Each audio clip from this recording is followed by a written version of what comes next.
Hi,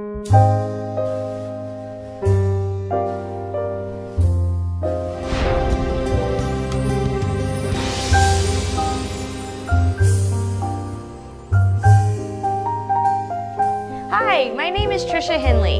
I'm a physical therapist and clinical applications manager for the ROHO group. I'm going to demonstrate how to use the ISOFlow memory control for positioning with the Quattro Select cushions.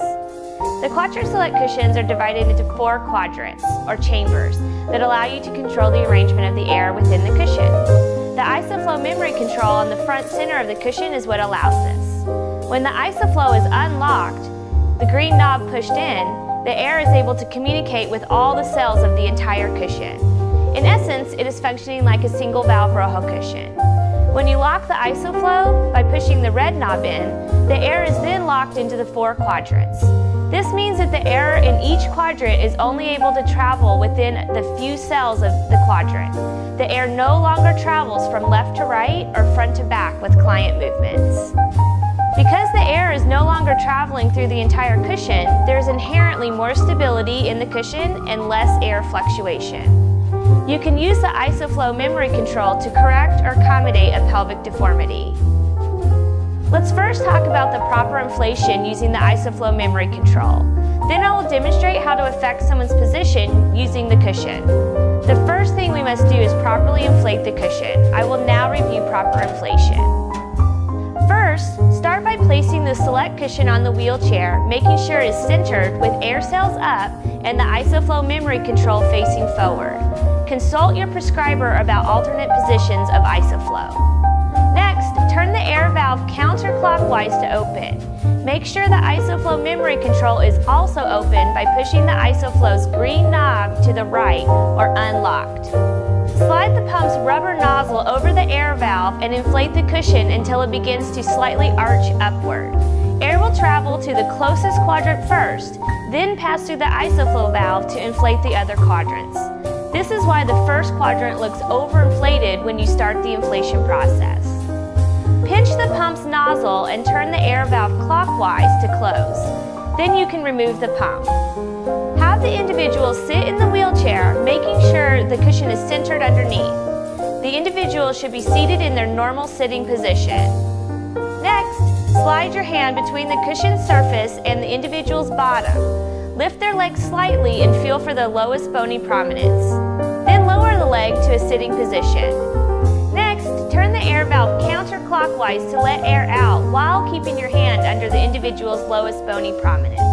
Release the air until you can barely move your fingertips, no more than 1 inch, 2.5 centimeters, and no less than ½ inch, 1.5 centimeters. Turn the air valve clockwise to close and stop the flow of air. Please note the air will be released first from the quadrant that contains the air valve. Remember, the air must travel through the ISOFlow memory control, so you will do this in increments, closing the valve and giving the air in the cushion time to equalize to avoid letting too much air out of the cushion. Position the individual on the cushion in their desired posture and have them maintain this position while the air transfers through the ISOFlow memory control. Once the air transfer is complete, push the ISOFlow's red knob toward the left in the locked position. This will isolate the flow of air and provide a more stable sitting position. Recheck each compartment of the cushion to ensure proper inflation. ROHO recommends doing a hand check daily to ensure the cushion is properly inflated. If the suggested distance has changed and there is more or less air in the cushion, make adjustments as we just demonstrated.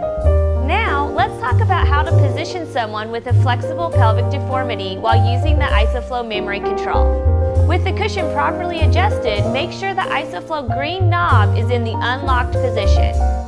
Next, manually correct the client's pelvis to the desired position.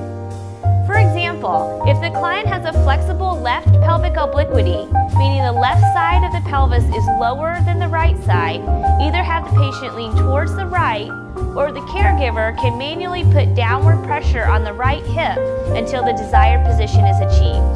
The exact level of correction will vary with each individual. Once you have the individual in the desired position, lock the ISOFlow by pushing the red knob to the left into the locked position.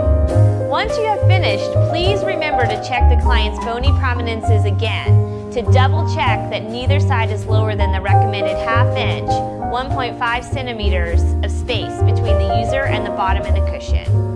Now let's show you how to use the ISOFlow control to correct a posterior pelvic tilt. Start with the steps for proper inflation, but for this type of correction, keep more air, approximately 1 inch or 2.5 centimeters under the pelvis. Have the caregiver lift both of the individual's knees to put more pressure on the pelvis. This forces air to the front of the cushion, creating a well for the pelvis and helps to block the pelvis from sliding forward.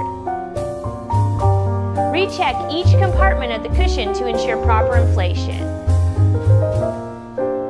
Finally, if an individual has a fixed pelvic deformity, follow the steps for proper inflation. In order to capture the pelvic deformity, you must lock the ISOFlow by pushing the red knob to the left.